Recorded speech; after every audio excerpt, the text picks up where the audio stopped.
Hi everyone welcome back to my class. അപ്പൊ ഇന്നത്തെ സെക്ഷനിൽ നമ്മൾ നോക്കുന്നത് കഴിഞ്ഞ ക്ലാസ്സിലെ സോഷ്യോളജിക്കൽ കോൺസെപ്റ്റുമായി ബന്ധപ്പെടുത്തിയിട്ടുള്ള ചില ക്വസ്റ്റ്യൻസ് ആയിരുന്നു ഡിസ്കസ് ചെയ്തുകൊണ്ടിരുന്നത്.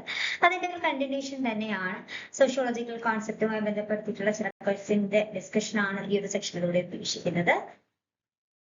ഓക്കെ, അപ്പൊ നമുക്ക് നോക്കാം. First question, which example best illustrates anticipatory socialization? Anticipatory സോഷ്യലൈസേഷന്റെ ബെസ്റ്റ് എക്സാമ്പിൾ ചുവടെ തന്നിരിക്കുന്നതിൽ ഏതെന്നുള്ളതാണ് ക്വസ്റ്റ്യൻ. നമ്മളിത് സോഷ്യലൈസേഷൻ എന്ന് പറയുന്ന ഒരു കോൺസെപ്റ്റുമായി ബന്ധപ്പെടുത്തിയിട്ടുള്ള ഒരു ക്വസ്റ്റ്യൻ ആണ്. അപ്പൊ അതിന് നമ്മൾ ടൈപ്പ് ഓഫ് സോഷ്യലൈസേഷൻസ് പഠിച്ചിട്ടുണ്ട് അല്ലെ. Primary socialisation, secondary socialisation, re socialisation, anticipatory socialisation, gender socialisation, അതുപോലെ അഡൾട്ട് സോഷ്യലൈസേഷൻ, ഇങ്ങനെ പല ടൈപ്പ് ഓഫ് സോഷ്യലൈസേഷൻ പഠിച്ചിട്ടുണ്ട്. അപ്പോ ആ ഒരു ടൈപ്പ് ഓഫ് സോഷ്യലൈസേഷൻ പഠിച്ചവർക്ക് ഈ ഒരു ക്വസ്റ്റ്യൻ നമുക്ക് കറക്റ്റ് ആയിട്ട് ആൻസർ ചെയ്യാനായിട്ട് പറ്റും. അപ്പൊ ഫസ്റ്റ് അതിന്റെ ഒരു ഓപ്ഷൻ നോക്കാം. തന്നിരിക്കുന്നതിൽ ഏതാണ് ആന്റിസിപ്പേറ്ററി സോഷ്യലൈസേഷന് എക്സാമ്പിൾ എന്നാണ് ചോദിച്ചിരിക്കുന്നത്. First option, a student misbehaving in class. ക്ലാസ്സിൽ ഒരു കുട്ടി മിസ്ബിഹേവ് ചെയ്യുന്നു. Option B, a child imitating a super hero. ഒരു കുട്ടി ഒരു സൂപ്പർ ഹീറോയെ ഇമിറ്റേറ്റ് ചെയ്യുവാണ്. Third, a student preparing for medical school by learning hospital protocol. ഒരു കുട്ടി മെഡിക്കൽ സ്കൂൾ അല്ലെങ്കിൽ ഒരു മെഡിക്കൽ സ്കൂളിലേക്ക് ചേരാനായിട്ട് പ്രിപ്പയർ ചെയ്യുവാണ്. സോ അതിന് വേണ്ടിയിട്ട് ഹോസ്പിറ്റൽ പ്രോട്ടോകോൾസ് ഒക്കെ അവൻ പഠിക്കുവാണ്. മറ്റൊന്ന്, അഡൾട്ട് ചേഞ്ചിങ് പൊളിറ്റിക്കൽ പാർട്ടീസ്. ഒരു മുതിർന്ന ഒരു വ്യക്തി ഒരു പാർട്ടി മാറി മറ്റൊരു പൊളിറ്റിക്കൽ പാർട്ടിയിലേക്ക് എന്ത് ചെയ്യാണ്, ജോയിൻ ആവുകയാണ്. അങ്ങനെ അവന്റെ പൊളിറ്റിക്കൽ പാർട്ടി ചേഞ്ച് ചെയ്യുന്നു. ഇതിൽ ഏതാണ് ആന്റിസിപ്പേറ്ററി സോഷ്യലൈസേഷൻ എക്സാമ്പിൾ? അപ്പോ അത് നമ്മൾ കണ്ടെത്തണമെങ്കിൽ നമുക്ക് എന്താണ് ആന്റിസിപ്പേറ്ററി സോഷ്യലൈസേഷൻ എന്ന് അറിയണം. അപ്പോ ആന്റിസിപ്പേറ്ററി സോഷ്യലൈസേഷൻ എന്നത് ഒരു വ്യക്തി ഫ്യൂച്ചറിൽ ഒരു പുതിയ സാമൂഹിക സ്ഥിതിയിലേക്കോ അല്ലെങ്കിൽ ഒരു പുതിയ സോഷ്യൽ സൊസൈറ്റൽ റോളിലേക്കോ അവന് മാറുന്നതിന് വേണ്ടിയിട്ടുള്ള ഒരു തയ്യാറെടുപ്പാണ് ഈ ആന്റിസിപ്പേറ്ററി സോഷ്യലൈസേഷൻ എന്ന് പറയാം. ഇപ്പോ ഫോർ എക്സാമ്പിൾ, ഒരു വ്യക്തി അവന് എന്താണ് ഒരു ഭാവിയിൽ അവന് മിലിറ്ററി ഓഫീസർ ആവണമെന്നാണ് ആഗ്രഹം. അപ്പൊ അതിനു വേണ്ടിയിട്ട് അവനവന്റെ ബിഹേവിയർ ഒക്കെ അത്തരത്തില് കുറച്ചുകൂടി നല്ല രീതിക്ക് മോഡിഫൈ ചെയ്ത് നല്ല എക്സസൈസ് ഒക്കെ ചെയ്ത് ബോഡിയൊക്കെ നല്ല ഫ്ലെക്സിബിൾ ആയിട്ട് എപ്പോഴും നല്ല രീതിക്ക് മെയിൻറ്റെയിൻ ചെയ്യാനായിട്ട് ശ്രമിക്കും. വളരെ ഡിസിപ്ലിൻ ഒക്കെ ഫോളോ ചെയ്യാറ്. കാരണം ഫ്യൂച്ചറിൽ അവന് ഒരു മിലിറ്ററി ഓഫീസർ ആവണം. അതിന് വേണ്ടിയിട്ട് അവൻ ഇപ്പോഴേ ട്രെയിൻ ചെയ്യുവാണ്. ആ ഒരു സോഷ്യലൈസേഷനെയാണ് നമ്മൾ ആന്റിസിപ്പേറ്ററി സോഷ്യലൈസേഷൻ എന്ന് പറയുന്നത്. അതായത് ഒരു വ്യക്തിക്ക് ഫ്യൂച്ചറിൽ ഒരു പുതിയ സാമൂഹിക സ്ഥിതിയിലേക്ക് ഒരു സൊസൈറ്റി റോളിലേക്ക് മാറുന്നതിനുള്ള തയ്യാറെടുപ്പിനെയാണ് നമ്മൾ ആന്റിസിപ്പേറ്ററി സോഷ്യലൈസേഷൻ എന്നുള്ളത് ഉദ്ദേശിക്കുന്നത്. അപ്പൊ ഈ സമയത്ത് ആ വ്യക്തി അല്ലെങ്കിൽ ഏതൊരു വ്യക്തിയായിരുന്നാലും അവൻ ആ സാമൂഹ്യ സ്ഥിതിയിലേക്ക്, അവൻ ഉദ്ദേശിക്കുന്ന ഫ്യൂച്ചറിലുള്ള ആ ഒരു സാമൂഹ്യ സ്ഥിതിയിലേക്ക് എത്തിപ്പെടാൻ വേണ്ടി അതിനനുയോജ്യമായിട്ടുള്ള രീതിയിലുള്ള പദവികൾ, ആചാരങ്ങൾ, പെരുമാറ്റങ്ങൾ, മൂല്യങ്ങൾ എന്നിവ പഠിക്കുകയും അത് അസിമുലേറ്റ് ചെയ്യാനും ശ്രമിക്കുമെന്നുള്ളതാണ്. അപ്പോൾ ഇനി നമ്മൾ ഈ ഓപ്ഷൻ വായിച്ചു കഴിഞ്ഞാൽ നമുക്ക് ആന്റിസിപ്പേറ്ററി സോഷ്യലൈസേഷന്റെ എക്സാമ്പിൾ കറക്റ്റ് ആയിട്ട് കിട്ടും. A student misbehaving in class. ഒരു കുട്ടി ക്ലാസ്സിൽ മിസ്ബിഹേവ് ചെയ്യുന്നു. അത് അവന്റെ ഫ്യൂച്ചറിലുള്ള ഒരു കാര്യത്തെ നേടിയെടുക്കാൻ വേണ്ടിയിട്ട് അവൻ ചെയ്യുന്ന ഒരു കാര്യമല്ല അല്ലെ. അപ്പൊ അത് ആ ഒരു ഓപ്ഷൻ നമുക്ക് എന്ത് ചെയ്യാം, എലിമിനേറ്റ് ചെയ്യാം. Second one, child imitating a super hero. ഒരു കുട്ടി ഒരു സൂപ്പർ ഹീറോയെ ഇമിറ്റേറ്റ് ചെയ്യണം. അവിടെ അവൻ എന്താണ് അനുകരിക്കുകയാണ് ചെയ്യുന്നത്. അല്ലാണ്ട് ഫ്യൂച്ചറിൽ അവന് ഏത് റോളിലേക്ക് എത്തണം അതിനനുസരിച്ചിട്ട് അവൻ എന്ത് ചെയ്യുന്നില്ല, അതിനനുസരിച്ചിട്ട് അനുയോജ്യമായിട്ടുള്ള രീതിക്ക് അവൻ എന്ത് ചെയ്യുന്നില്ല, ഒന്നും ലേൺ ചെയ്യുന്നില്ല. ഓക്കെ, അവൻ ഇമിറ്റേറ്റ് ചെയ്യുകയാണ് ചെയ്യുന്നത്. അപ്പൊ ആ ഒരു ഓപ്ഷൻ നമുക്ക് എലിമിനേറ്റ് ചെയ്യാം. And third one is student preparing for medical school by learning hospital protocol. ഒരു മെഡിക്കൽ സ്കൂളിലേക്ക് എന്ത് ചെയ്യുക, എത്തിപ്പെടാനായിട്ട് ഒരു കുട്ടി എന്ത് ചെയ്യുക, അതിനുവേണ്ടി പ്രിപ്പയർ ചെയ്യുന്ന ഒരു കുട്ടി ഹോസ്പിറ്റൽ പ്രോട്ടോകോൾസ് പഠിക്കുവാണ്. അപ്പൊ അവന് ഒരു ലക്ഷ്യമുണ്ട്. അവൻ ആ ഒരു സൊസൈറ്റി റോളിലേക്ക് എത്താൻ വേണ്ടിയിട്ടാണ് അവൻ എന്ത് ചെയ്യുന്നത്, ആ ഹോസ്പിറ്റൽ പ്രോട്ടോകോൾ ലേൺ ചെയ്ത് പഠിക്കുന്നത്. അപ്പൊ അത് ആന്റിസിപ്പേറ്ററി സോഷ്യലൈസേഷൻ എക്സാമ്പിൾ ആണ്. ഇപ്പൊ ഇവിടെ ആൻസർ ഓപ്ഷൻ സി ആണ്. അപ്പോൾ ഓപ്ഷൻ ഡി നമുക്ക് നോക്കാം. Adult changing political parties. മുതിർന്ന ഒരു വ്യക്തി പൊളിറ്റിക്കൽ പാർട്ടി മാറുവാണ്. അത് ഒരു ആന്റിസിപ്പേറ്ററി സോഷ്യലൈസേഷൻ അല്ല, നമുക്ക് വായിക്കുമ്പോൾ തന്നെ മനസ്സിലാവും. Answer option C. മറ്റൊരു question, resocialization typically occurs option A without any role change, option B during unconscious state, option C when adopting entirely new behavior or role, option D only child. Resocialization എപ്പോഴാണ് സംഭവിക്കുന്നത് എന്നുള്ളതാണ് ചോദിച്ചിരിക്കുന്നത്. അപ്പോ അത് മനസ്സിലാക്കണമെങ്കിൽ നമ്മൾ അതിന് കറക്റ്റ് ആൻസർ ചെയ്യണമെങ്കിൽ നമുക്ക് എന്താണ് റീസോഷ്യലൈസേഷൻ എന്ന് അറിയണം. അതായത് റീസോഷ്യലൈസേഷൻ എന്ന് വെച്ച് കഴിഞ്ഞാൽ ഒരാള് തന്റെ പഴയ പെരുമാറ്റങ്ങളോ അവന്റെ ബിഹേവിയറോ അവന്റെ ആറ്റിറ്റ്യൂഡൊക്കെ മാറ്റി പുതിയ പെരുമാറ്റങ്ങളും പുതിയ ബിഹേവിയർ പുതിയ ആറ്റിറ്റ്യൂഡൊക്കെ സ്വീകരിക്കുന്ന ഒരു പ്രക്രിയയാണ് നമ്മൾ റീ സോഷ്യലൈസേഷൻ എന്ന് പറയുന്നത്. ക്ലിയർ അല്ലേ? അപ്പൊ ഇത് സാധാരണയായി ഒരു വ്യക്തി പുതിയ സാമൂഹിക സാഹചര്യങ്ങളിലോ വ്യത്യസ്തമായിട്ടുള്ള നിബന്ധനകളിലോ എത്തിപ്പെടുമ്പോൾ ഉണ്ടാകുന്ന ഒരു സാമൂഹ്യവൽക്കരണമാണ് റീസോഷ്യലൈസേഷൻ എന്ന് പറയുന്നത്. ഉദാഹരണത്തിന് നമ്മൾ ഒരു സ്ഥലത്ത് നിന്ന് നമ്മൾ ഇവിടെ നിന്ന് ഫോറിൻ കൺട്രീസിലൊക്കെ നമ്മൾ പോവാണ്. നമ്മൾ അവിടെ പോകുമ്പോൾ അവരുടെ ലാംഗ്വേജും ഒന്നും നമുക്ക് പെട്ടെന്ന് അറിയില്ല, അവരുടെ കൾച്ചറും നമുക്ക് പെട്ടെന്ന് അറിയില്ല. നമ്മൾ അവിടെ എന്താണ് മൊത്തത്തിലൊന്ന് മൊത്തം പെട്ടുപോയ ഒരവസ്ഥയിൽ നമ്മൾ നിൽക്കാറുണ്ട് അല്ലെ? അപ്പൊ അത് എന്നിട്ട് നമ്മൾ അവിടെ ആ ഒരു സാഹചര്യത്തിനനുസരിച്ച് നമ്മൾ പിന്നെ അവിടെ പൊരുത്തപ്പെടാൻ ശ്രമിക്കും. അങ്ങനെ പൊരുത്തപ്പെടുന്ന ആ ഒരു സോഷ്യലൈസേഷൻ, ആ ഒരു സാമൂഹ്യവൽക്കരണത്തെയാണ് നമ്മൾ റീ സോഷ്യലൈസേഷൻ എന്ന് പറയുന്നത്. ഒരു വ്യക്തി പുതിയ സാമൂഹിക സാഹചര്യങ്ങളിലോ വ്യത്യസ്തമായിട്ടുള്ള നിബന്ധനകൾക്കോ അടിസ്ഥാനത്തിൽ അതിന്റെ എത്തിപ്പെടുമ്പോൾ അവൻ ഉണ്ടാകുന്ന ഒരു സോഷ്യലൈസേഷൻ ആണ് റീ സോഷ്യലൈസേഷൻ എന്ന് പറയുന്നത്. അപ്പൊ ഇതിന് ഉദാഹരണമായിട്ട് ഒരു വ്യത്യസ്ത ജോലിയിലോ അല്ലെങ്കിൽ പുതിയ സാമൂഹിക അവസ്ഥയിലോ പ്രവേശിക്കുന്ന സമയത്ത് ഒരാൾ തന്റെ പെരുമാറ്റം, ചിന്താശൈലി അല്ലെങ്കിൽ സാമൂഹിക പ്രതീക്ഷകളോട് സന്നദ്ധമായി ചില മാറ്റങ്ങൾ കൊണ്ടുവരികയും അവനിലെ റീ സോഷ്യലൈസേഷൻ സംഭവിക്കുകയും ചെയ്യും. സോ ഇവിടെ ആൻസർ ഓപ്ഷൻ സി ആണ്. Adopting entirely new behaviour of അതായത് പുതുതായി പെരുമാറ്റങ്ങൾ അല്ലെങ്കിൽ വേഷങ്ങൾ സ്വീകരിക്കുമ്പോൾ റീ സോഷ്യലൈസേഷൻ എന്ന് പറയുന്ന പ്രോസസ്സ് സംഭവിക്കുന്നു. അപ്പൊ ഓപ്ഷൻ സി ആണ് കറക്റ്റ് ആയിട്ട് വരുന്നത്. Next question. In means theory I represent what? Option A, the internalized set of social expectation. Option B, the structured school system. Option C, spontaneous unfiltered response to society. Option D, the parental authority. ഇപ്പോൾ നമ്മൾ സോഷ്യലൈസേഷനുമായി ബന്ധപ്പെട്ട ചില theoretical കോൺസെപ്റ്റുകൾ നമ്മൾ നോക്കിയായിരുന്നു. സോഷ്യലൈസേഷനുമായി ബന്ധപ്പെട്ട theories, അതിലെ കുലയുടെ self theory നമ്മൾ നോക്കി, അതുപോലെ തന്നെ വർക്കിംഗ് ക്ലാസ് സെൽഫ് തിയറി നോക്കി, അതുപോലെ ഹെർബർട്ട് മീഡിന്റെ നമ്മള് സിംബോളിക് ഇന്ററാക്ഷൻസുമായി ബന്ധപ്പെടുത്തിയിട്ട് ഐ ആൻഡ് മീ എന്ന് പറയുന്ന കോൺസെപ്റ്റും അദ്ദേഹത്തിന്റെ തിയററ്റിക്കൽ കോൺസെപ്റ്റ് ഒക്കെ നമ്മൾ നോക്കിയായിരുന്നു. ആൻഡ് അതുപോലെ തന്നെ നമ്മൾ നോക്കിയിട്ടുള്ളത് ഡർക്കേമിന്റെ കളക്റ്റീവ് കോൺഷ്യസ്നെസ് അതിനകത്ത് ഉൾപ്പെടാം. പിന്നെ നമ്മള് സിഗ്മണ്ട് ഫ്രോയിഡിന്റെ തിയറീസ് ഒക്കെ നോക്കിയായിരുന്നു അല്ലെ? അത് നമ്മുടെ സോഷ്യലൈസേഷനുമായി ബന്ധപ്പെടുത്തിയിട്ട് നോക്കിയിട്ടുള്ള തിയറി. സോ ആ ഒരു സെക്ഷനിൽ നിന്ന് വന്നിട്ടുള്ള ഒരു ക്വസ്റ്റ്യൻ ആണിത്. സോഷ്യലൈസേഷനുമായി ബന്ധപ്പെടുത്തിയിട്ടുള്ള ഒരു ക്വസ്റ്റ്യൻ ആണ്. അപ്പോ അദ്ദേഹത്തിന്റെ തിയറി, അതായത് ജോർജ് ഹെർബർട്ട് മീഡിന്റെ തിയറി വ്യക്തമായിട്ട് അറിയാവുന്ന ഒരാൾക്കാണ് ഇതിന്റെ കറക്റ്റ് ആൻസർ എഴുതാൻ കഴിയുക. അപ്പോ അദ്ദേഹം ഐ ആൻഡ് മീ എന്ന് പറയുന്ന ഒരു കോൺസെപ്റ്റ് ഇൻട്രൊഡ്യൂസ് ചെയ്തു അദ്ദേഹത്തിന്റെ തിയറിയിലൂടെ. അതായത് അദ്ദേഹം കൂടുതലും റോഡ് ടേക്കിങ്ങിന് പ്രാധാന്യം കൊടുത്ത ഒരു വ്യക്തിയാണ്. അതായത് മീഡിന്റെ സിദ്ധാന്തത്തിന്റെ പ്രധാന ആശയം റോഡ് ടേക്കിംഗ് ആണ്.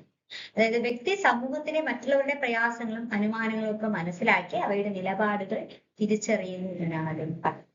സോ അത് ഇൻട്രൊഡ്യൂസ് ചെയ്ത ഈ ഐ ആൻഡ് മീ എന്ന് പറയുന്ന ഈ കോൺസെപ്റ്റ്, ഇല്ല ഐ എന്നത് വ്യക്തിയുടെ സ്വാഭാവിക പ്രതികരണമാണ്. ഒരു സൊസൈറ്റിയുടെ ഭാഗം എന്ന നിലയിൽ വ്യക്തികൾ ഒരു സിറ്റുവേഷനിൽ സാധാരണഗതിയിലുള്ള അവന്റെ സഡൻ ആയിട്ടുള്ള സ്പോണ്ടേനിയസ് ആയിട്ടുള്ള അവരുടെ റെസ്പോൺസിനാണ് നമ്മൾ ഐ എന്നത് കൊണ്ട് ഉദ്ദേശിക്കുന്നത്. മീ എന്നത് സാമൂഹികമായ പ്രതീക്ഷകളും സാമൂഹികമായി സ്വീകൃതമായിട്ടുള്ള മാർഗനിർദ്ദേശങ്ങളൊക്കെ ഉൾക്കൊള്ളിച്ചുകൊണ്ടുള്ള വ്യക്തികളുടെ പെരുമാറ്റത്തെയാണ്, സൊസൈറ്റി നോംസ് ആൻഡ് വാല്യൂസിന് അനുസൃതമായിട്ടുള്ള വ്യക്തികളുടെ പെരുമാറ്റത്തെയാണ് മീ എന്നൊരു കോൺസെപ്റ്റ് കൊണ്ട് ഉദ്ദേശിക്കുന്നത്. അപ്പോ ഇവിടെ കറക്റ്റ് ആയിട്ട് വരുന്ന ആൻസർ ഏത് നമുക്ക് നോക്കാം. Option C, the spontaneous unfiltered response to society എന്നുള്ളതാണ്. അതായത് ഐ എന്ന് വെച്ച് കഴിഞ്ഞാല് വ്യക്തികളുടെ സമൂഹവുമായി ബന്ധപ്പെട്ട് ഒരു സിറ്റുവേഷൻ ഉണ്ടാകുമ്പോൾ അവന്റെ പെട്ടെന്നുള്ള അവന്റെ ഒരു പ്രതികരണം, അൺഫിൽറ്റർ ചെയ്തിട്ടുള്ള അവന്റെ ഒരു റെസ്പോണ്ട് ആണ്, സൊസൈറ്റിയുള്ള അവന്റെ ഒരു പ്രതികരണമാണ് ഐ എന്നത് കൊണ്ട് ഉദ്ദേശിക്കുന്നത്. ആൻസർ ഓപ്ഷൻ സി ആണ്. Next question, the generalized others refers to option A, an individual's family. Option B, society's collective expectation and values. Option C, religious leaders. Option D, the internal voice of the world. അപ്പൊ generalised others എന്ന് പറയുന്നത് അതൊരു സാമൂഹിക സിദ്ധാന്തമാണ്. അപ്പൊ ഒരു വ്യക്തി തന്റെ പ്രവർത്തനങ്ങൾ അല്ലെങ്കിൽ ആശയങ്ങൾ, കൂടാതെ സമൂഹത്തിലുള്ള അവന്റെ സ്ഥാനങ്ങൾ, ഇതൊക്കെ എങ്ങനെ വിലയിരുത്തുക എന്നതിനെ കുറിച്ച് ഉള്ളൊരു ആഴത്തിലുള്ള ഒരു സംവാദം, അതാണ് നമുക്ക് ഈ ജനറലൈസ്ഡ് അതേഴ്സ് എന്നതുകൊണ്ട് ഉദ്ദേശിക്കുന്നത്. അപ്പൊ ഈ ഒരു ആശയം ജോർജ് ഹെർബർട്ട് മീഡ് ആണ് കൊണ്ടുവന്നിട്ടുള്ളത്, ഈ ജനറലൈസ്ഡ് അതേഴ്സ് എന്ന് പറയുന്ന ഒരു കോൺസെപ്റ്റ്. അപ്പോ അദ്ദേഹമാണ് ഈ ഒരു ജനറലൈസ്ഡ് അതേഴ്സ് എന്ന് പറയുന്ന ഒരു കോൺസെപ്റ്റ് സോഷ്യോളജിയിൽ പരിചയപ്പെടുത്തിയ ഒരു വ്യക്തി. ഒരു വ്യക്തി സമൂഹത്തിലെ അംഗമെന്ന നിലയിൽ മറ്റെല്ലാവരുമായിട്ടും ഇടപഴകിക്കൊണ്ട് സാമൂഹ്യ പ്രതീക്ഷകൾ, മൂല്യങ്ങൾ, സൊസൈറ്റിയുടെ മൂല്യങ്ങൾ, വാല്യൂസ്, എക്സ്പെക്ടേഷൻ, നിയമങ്ങൾ എന്നിവയെ ദൃശ്യമാക്കുന്ന രീതിയെയാണ് ഈ ജനറലൈസ്ഡ് അതേഴ്സ് എന്നതുകൊണ്ട് ഉദ്ദേശിക്കുന്നത്. അവര് പരസ്പര വ്യക്തികൾ സൊസൈറ്റിയുടെ ഭാഗമായി പരസ്പരം ഇന്ററാക്ട് ചെയ്തുകൊണ്ട് തരത്തിലുള്ള മൂല്യങ്ങളും പ്രതീക്ഷകളും നിയമങ്ങളും എല്ലാം മനസ്സിലാക്കി പ്രവർത്തിക്കുന്നു.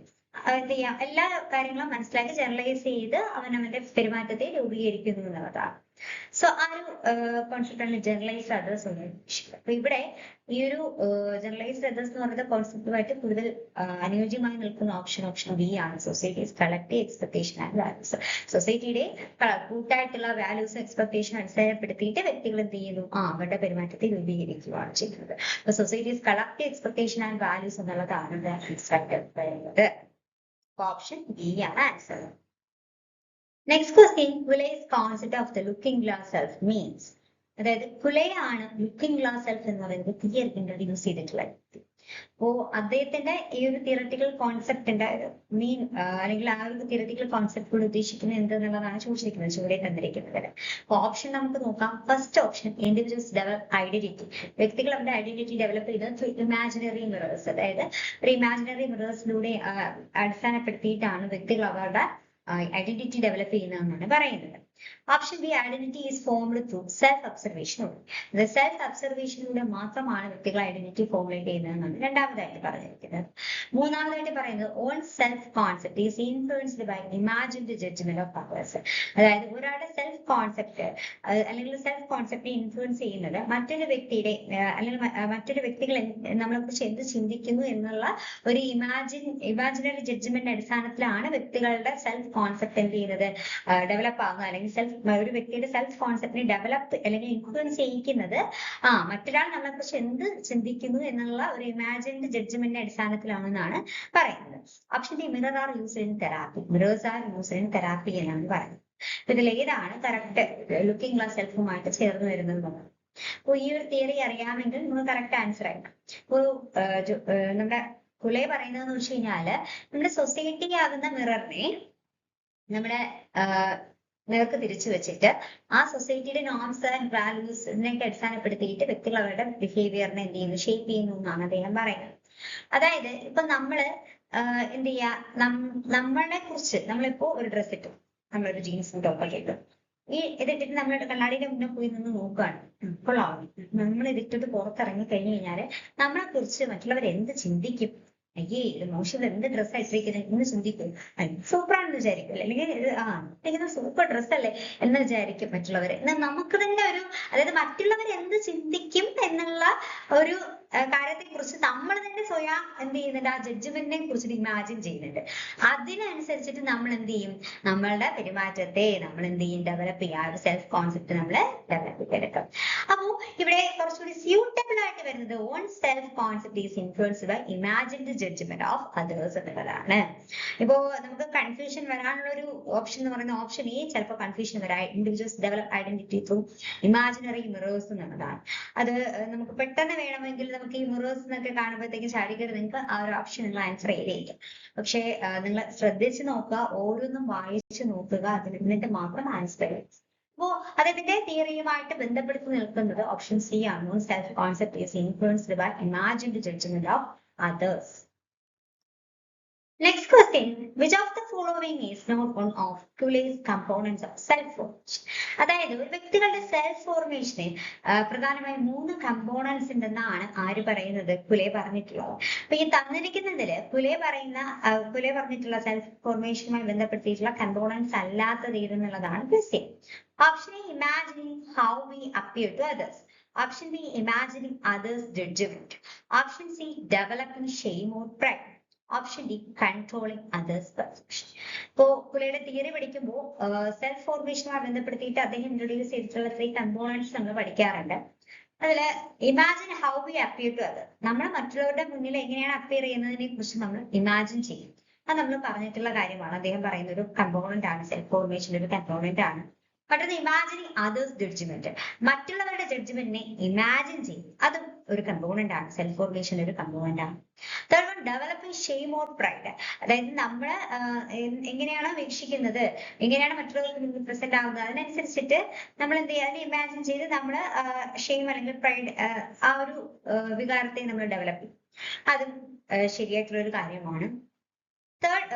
Fourth one, controlling others perception. മറ്റുള്ളവരുടെ പെർസെപ്ഷൻ അതിനെ കൺട്രോൾ ചെയ്യുന്നു എന്ന് പറയുന്നത്. അത് കുലെ പറഞ്ഞിട്ടില്ല. സെൽഫ് ഫോർമേഷന്റെ കമ്പോണൻസിനകത്ത് കുലെ പറഞ്ഞിട്ടുള്ള ഒരു കമ്പോണൻസ് അല്ല അത്.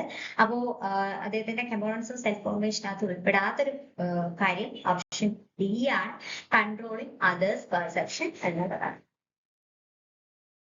Next question, fruits it is best described as. Sigmund Freud ആണ് ഈ ഈഗോ, സൂപ്പർ ഈഗോ എന്ന് പറയുന്ന മനുഷ്യ മനസ്സിന്റെ തലങ്ങളെ കുറിച്ച് വിശദീകരിച്ചിട്ടുള്ള വ്യക്തി. അപ്പോ നമ്മളത് സോഷ്യോളജിക്കൽ തിയറിയുമായി ബന്ധപ്പെടുത്തി സിഗ്മണ്ട് ഫ്രോയിഡിന്റെ ഈ തിയറികളെ കുറിച്ചിട്ടൊക്കെ നമ്മൾ പഠിച്ചതാണ്. സോഷ്യൽ സ്ട്രക്ചർ തിയറികളെ കുറിച്ച് നമ്മൾ ഡിസ്കസ് ചെയ്തിട്ടുള്ളതാണ്. അപ്പൊ അതുമായി ബന്ധപ്പെടുത്തിയിട്ട് ആ ഒരു തിയറിക്കകത്താണ് അദ്ദേഹം ഇത്, ഈഗോ, സൂപ്പർ ഈഗോ എന്നുള്ള മനുഷ്യ മനസ്സിന്റെ 3 തലങ്ങളെ കുറിച്ച് പറയും. അപ്പൊ സിഗ്മണ്ട് ഫ്രോയിഡിന്റെ ഇതെന്ന് പറയുന്ന ഒരു തലം, മനുഷ്യ മനസ്സിന്റെ ഇതെന്ന് പറയുന്ന തലം എന്താണ് ഡിസ്ക്രൈബ് ചെയ്യുന്നത് എന്നുള്ളതാണ് ചോദിച്ചിട്ടുള്ളത്. Option A, the social concepts. Option B, the rational decision making. Option C, the primitive pleasure seeking part of personality. Option D, the moral standards. അപ്പോ നമുക്കറിയാം ഇത്, ഈഗോ, സൂപ്പർ ഈഗോ, മനുഷ്യ മനസ്സിന് ഈ 3 തലങ്ങളുണ്ട് എന്നാണ് സിഗ്മണ്ട് ഫ്രോയിഡ് പറയുന്നത്. അപ്പൊ ഇതെന്ന് പറയുന്നത് like A new born baby, ഒരു എന്താണ്, ഒരു ജനിച്ച ഉടനെയുള്ള ഒരു കുട്ടിയുടെ ഒരു മനുഷ്യ മനസ്സെന്ന് പറയുന്നത് അവിടെ ഇത് മാത്രമേ ഉണ്ടാവത്തുള്ളൂ.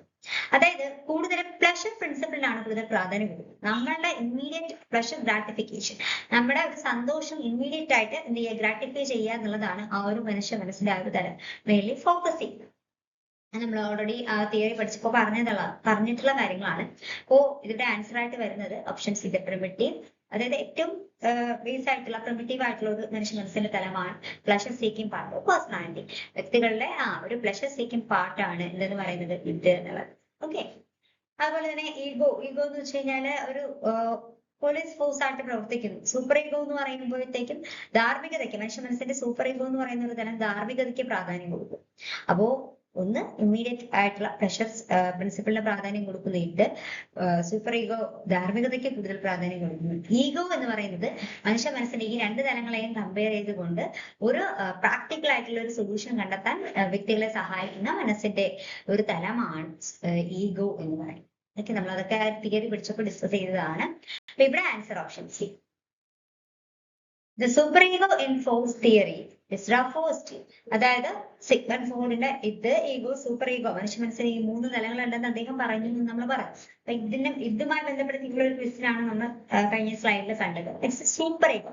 സൂപ്പർ ഈഗോ എന്ന് പറയുന്നത് അദ്ദേഹത്തിന്റെ തിയറിയിൽ ഈ സൂപ്പർ ഈഗോ എന്ന് പറയുന്ന ഒരു തലം ഇത് റെഫർ ചെയ്യുന്നത് എന്താണെന്നുള്ളതാണ് ചോദിച്ചിരിക്കുന്നത്. Option A, unregulated emotions.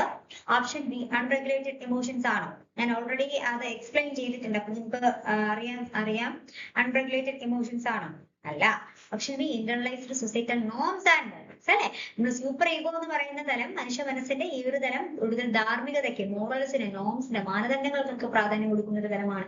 അപ്പോൾ ഇന്റർണലൈസ്ഡ് സൊസൈറ്റൽ നോംസ് ആൻഡ് മോറൽസ് ആണ് കറക്റ്റ് ആയിട്ട് പറയുന്നത്. Option C, dreams and imagination. അല്ല. ഓപ്ഷൻ ഡി, സെൻസറി മെമ്മറിയോ അല്ല. ഇവിടെ ആൻസർ ഓപ്ഷൻ ബി ആണ്. ധാർമ്മികതയ്ക്ക് കൂടുതൽ പ്രാധാന്യം കൊടുക്കുന്ന മനുഷ്യ മനസ്സിന്റെ ഒരു തലമാണ് super ego. Next, Sigmund Freud considered ego. അതായത് സിഗ്മണ്ട് ഫ്രോയിഡ് പറയുന്ന അദ്ദേഹത്തിന്റെ തിയറിയിലെ മനുഷ്യ മനസ്സിന്റെ മറ്റൊരു തലമാണ് ഈഗോ. ഈഗോ കൺസിഡർ ചെയ്യുന്നത് എന്താണെന്നുള്ളതാണ് ചോദിച്ചിരിക്കുന്നത്. Option A, part that only suppresses desires ആണോ? അല്ല. നമ്മൾ ഓൾറെഡി ആ ഒരു മനുഷ്യ മനസ്സിന്റെ ആ തലങ്ങളെ കുറിച്ചിട്ട് ഞാനൊന്ന് ജസ്റ്റ് ഒന്ന് ഫാസിലായിട്ട് പറഞ്ഞിട്ടുണ്ട്. അപ്പോ അത് എത്രയും വെച്ച് തന്നെ നിങ്ങൾക്ക് ഈ ഒരു എലിമിനേഷൻ നടത്തി കറക്റ്റ് ആൻസറിലേക്ക് എത്താൻ പറ്റും. കാരണം ഇതൊരു സപ്രസസ് ഡിസീസ് എന്ന് പറയുന്നത് ഈഗോയുടെ ഒരു ഇതല്ല. Second option A, mediator very instinctual drives and moral concepts. അതും ശരിയാണ് അല്ലെ. അതായത് ഇതും സൂപ്പർ ഈഗോയും മനുഷ്യ മനസ്സിന്റെ ഈ 2 തലങ്ങൾ പറയുന്ന കാര്യങ്ങളെ എന്ത് ചെയ്യുക, അതിനെ ഒന്ന് ഞാൻ പറഞ്ഞു പോലീസ് ഫോഴ്സ് എന്ന് അറിയപ്പെടുന്നു എന്ന് പറഞ്ഞു. കാരണം അതിനെ മീഡിയേറ്റ് ചെയ്തുകൊണ്ട് ഏറ്റവും പ്രാക്ടിക്കൽ ആയിട്ടുള്ള കൺസൈൻസ് ആയിട്ടുള്ള കാര്യങ്ങള് ചെയ്യാനായിട്ട് തയ്യാറെടുക്കുന്ന മനുഷ്യ മനസ്സിന്റെ ഒരു തലമാണ് ഈഗോ. അപ്പോൾ 2ാമത്തെ option correct. Third, physical body. അല്ല. Fourth a purely unconscious structure. അതുപോലെ ഇവിടെ ആൻസർ ഓപ്ഷൻ ബി ആണ്. Ego, balance the id and super ego എന്നുള്ളതാണ്. ഓപ്ഷൻ ബി ആണ് കറക്റ്റ് ആയിട്ട് വരുന്നത്. Next question, what distinguishes a social institution from a convention? അതായത് social institution convention തമ്മിലുള്ള distinction, വ്യത്യാസം എന്തെന്നുള്ളതാണ്. അപ്പൊ ഇൻസ്റ്റിറ്റ്യൂഷൻ, അതായത് സോഷ്യൽ ഇൻസ്റ്റിറ്റ്യൂഷൻ എന്ന് പറയുന്നത് ഒരു ദീർഘകാലികവും അതുപോലെ ഘടനാപരവുമായിട്ടൊരു സ്ട്രക്ചർ ഉള്ളതാണ്. ഇവ സമൂഹത്തിൽ നിർണായകമായ ചില കാര്യങ്ങൾ നിയന്ത്രിക്കുകയും സമൂഹത്തിന് സ്ഥിരത നൽകുകയും ചെയ്യും. ഉദാഹരണത്തിന് കുടുംബം, വിദ്യാഭ്യാസം, മതം, വിവാഹം, നിയമം തുടങ്ങിയവയെല്ലാം സൊസൈറ്റൽ ഇൻസ്റ്റിറ്റ്യൂഷൻ. എക്സാമ്പിൾ, സൊസൈറ്റിയിൽ ഒരു സ്ഥിരത നൽകാനായിട്ട് ഈ ഇൻസ്റ്റിറ്റ്യൂഷനുണ്ട് കഴിയും.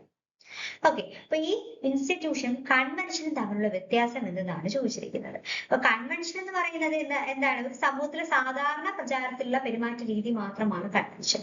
അതായത് ചില സാഹചര്യങ്ങളിൽ ആളുകൾ സാധാരണയായി എങ്ങനെ പെരുമാറുന്നു എന്നതാണ് ഈ കൺവെൻഷൻ എന്നതുകൊണ്ട് ഉദ്ദേശിക്കുന്നത്.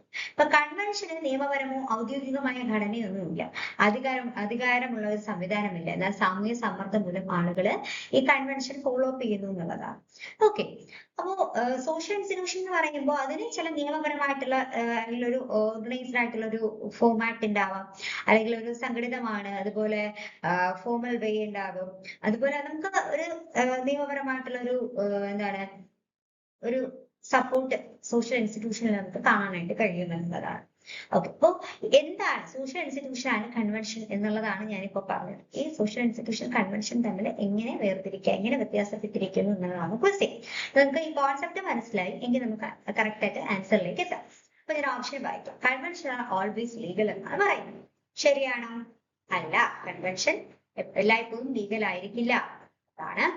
And next, institutions are rigid. Why convention ആണ് not?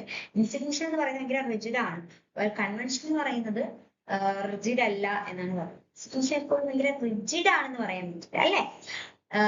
Third one, institution are structured and enduring system, while convention are behavior regularities. അത് കറക്റ്റ് ആണ്. കൺവെൻഷൻ എന്ന് പറയുന്നത് ചില പെരുമാറ്റ നിയന്ത്രണങ്ങളാണ്, ബിഹേവിയർ റെഗുലാരിറ്റീസ് ആണ് കൺവെൻഷൻ. എന്നാൽ ഇൻസ്റ്റിറ്റ്യൂഷൻ എന്ന് പറയുമ്പോൾ ഘടനാപരമായിട്ടുള്ള ഒന്നാണ്. നമ്മുടെ എന്താണ് ഫാമിലി, അതുപോലെ തന്നെ സ്കൂള്, മതം, വിവാഹം, അതുപോലെ നിയമം, ഇതെല്ലാം എന്താണ്? ഇതെല്ലാം ഇൻസ്റ്റിറ്റ്യൂഷൻ എക്സാമ്പിൾ ആണ്. ഇതെല്ലാം ഒരു സ്ട്രക്ചർ നമുക്ക് കാണാനായിട്ട് കഴിയും. അപ്പൊ കൺവെൻഷൻ എന്ന് പറയുമ്പോൾ അങ്ങനെയല്ല, ബിഹേവിയറൽ റെഗുലാരിറ്റീസ് ആണ്. അപ്പൊ ആ ഒരു ഓപ്ഷൻ കറക്റ്റ് ആണ്. ഇനി ഓപ്ഷൻ ഡി നോക്കാം, ഇൻസ്റ്റിറ്റ്യൂഷൻ ലാക്ക് എനി നോംസ്. അതായത് ഇൻസ്റ്റിറ്റ്യൂഷനിൽ എന്താണ് ഒരു മാനദണ്ഡങ്ങളില്ല എന്നാണ് പറയുന്നത്. അത് ശരിയായിട്ടുള്ള കാര്യം അല്ല. നമ്മൾ ഇൻസ്റ്റിറ്റ്യൂഷൻ കൺവെൻഷൻ ഒക്കെ നമ്മൾ പഠിച്ചിട്ടുള്ള കാര്യമാണ്. സൊസൈറ്റൽ സോഷ്യൽ ഇൻസ്റ്റിറ്റ്യൂഷൻ എന്ന് പറയുന്ന കോൺസെപ്റ്റിനെ കുറിച്ചൊക്കെ നമ്മൾ മനസ്സിലാക്കിയിട്ടുള്ളതാണ്. സോ ഞാൻ കൂടുതൽ എക്സ്പ്ലെയിൻ ചെയ്യുന്നില്ല, നമുക്ക് കറക്റ്റ് ആൻസർ മനസ്സിലാവും. ആൻസർ എന്താണ്? Option C. Okay, next question, atomistic theories of institution focus primarily. ഇതൊരു സോഷ്യൽ ഇൻസ്റ്റിറ്റ്യൂഷൻ എന്ന് പറയുന്ന പോർഷനിൽ നിന്ന് വന്നിട്ടുള്ള ഒരു ക്വസ്റ്റ്യൻ ആണ്. അപ്പൊ സോഷ്യൽ ഇൻസ്റ്റിറ്റ്യൂഷൻ എന്ന കോൺസെപ്റ്റ് പഠിച്ചപ്പോൾ നിങ്ങൾ ചില തിയററ്റിക്കൽ കോൺസെപ്റ്റുകൾ ഉണ്ട്. സോഷ്യൽ ഇൻസ്റ്റിറ്റ്യൂഷനുമായി ബന്ധപ്പെടുത്തി നിൽക്കുന്ന ചില theories, atomistic theory, holistic theory, molecularistic theories ഒക്കെ നോക്കിയാണ് സോഷ്യൽ ഇൻസ്റ്റിറ്റ്യൂഷനെ കുറിച്ചിട്ട് ഈ തിയററ്റിക്കൽ കോൺസെപ്റ്റ് കൂടെ മെയിൻലി ഫോക്കസ് ചെയ്യുന്നത് എന്താണെന്ന് വളരെ ഡീറ്റെയിൽ ആയിട്ട് നിങ്ങൾ ഡിസ്കസ് ചെയ്തിട്ടുള്ളത്. അപ്പൊ ഈ അറ്റോമിസ്റ്റിക് തിയറീസ് ഓഫ് സോഷ്യൽ ഇൻസ്റ്റിറ്റ്യൂഷനിലൂടെ ഫോക്കസ് ചെയ്യുന്നത് എന്ത് എന്നുള്ളതാണ്. Option A national identity, option B organizational autonomy, option C individual action and their regularities, option D group സോൾഡാർ.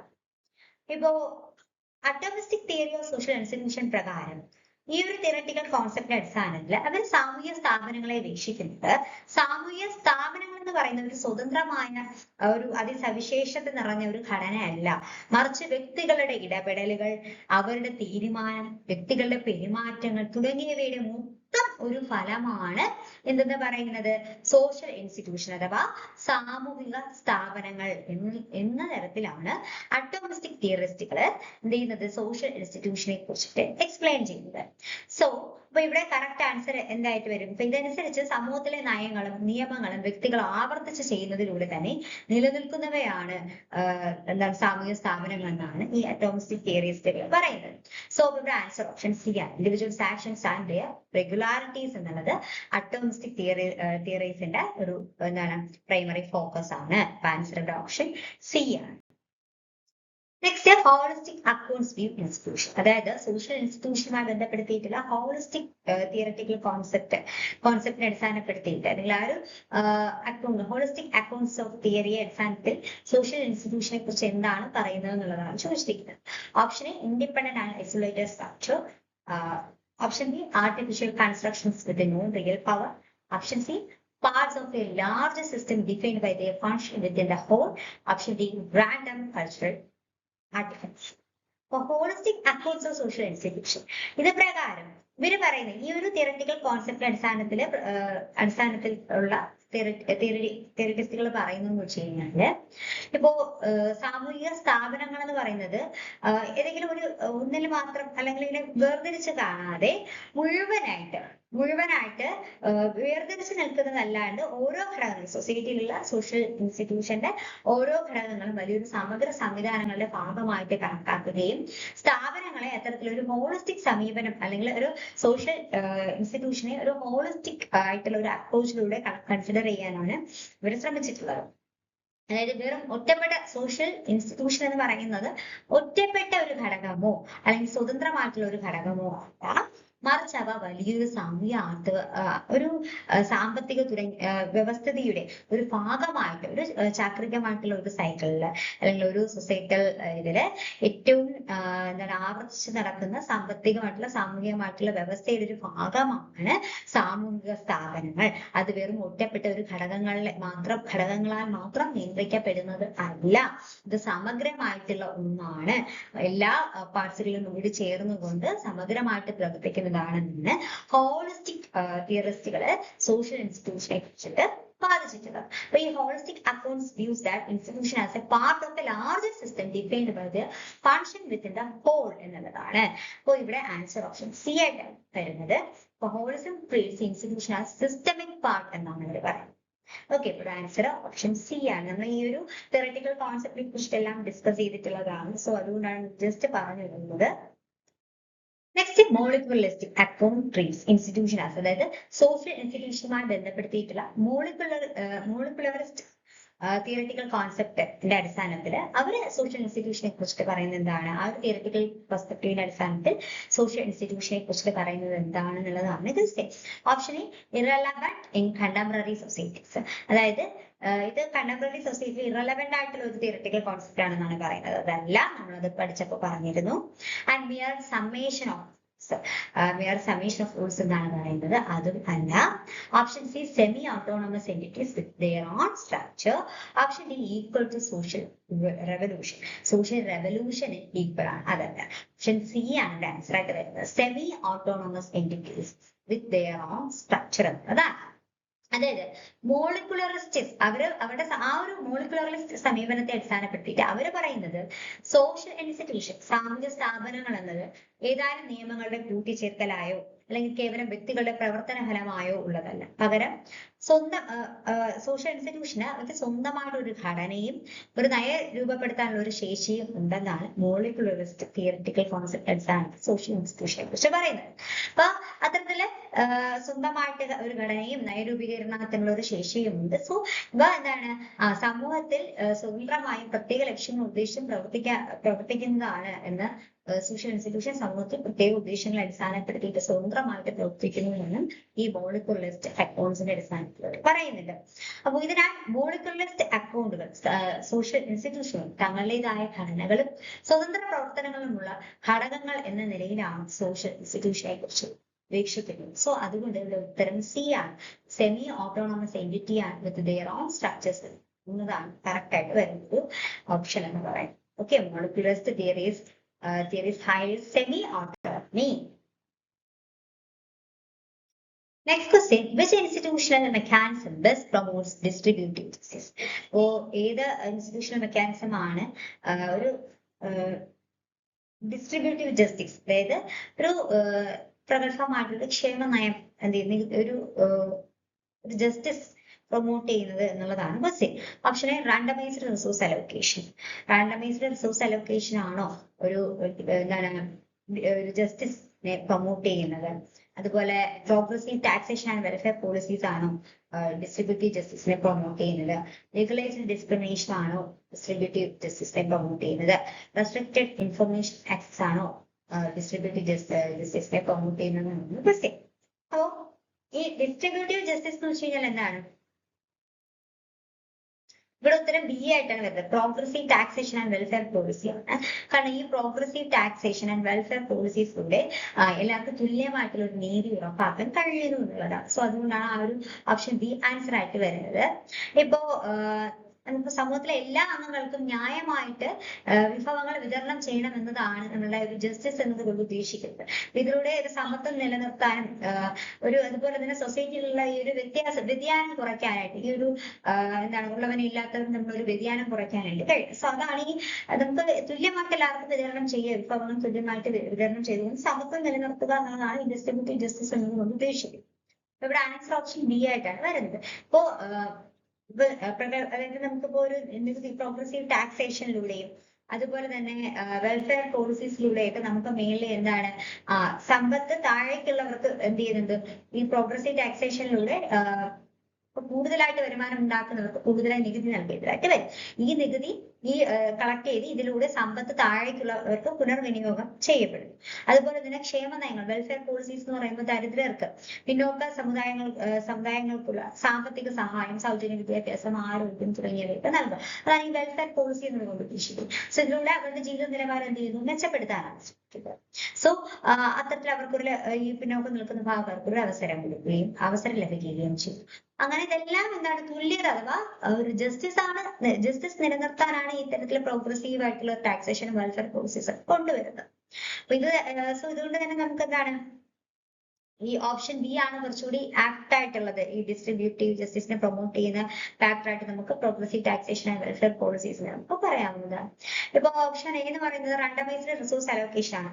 അതായത് വിഭവങ്ങൾ വിതരണം ചെയ്യുന്നത് നീതിയില്ലാതെയും അന്യായമായിട്ടായിരിക്കും. ഈ റാൻഡംലി നമ്മൾ റിസോഴ്സ് കൊടുക്കുമ്പോൾ അങ്ങനെയാണ്, നീതിയുക്തമായിട്ടായിരിക്കില്ല.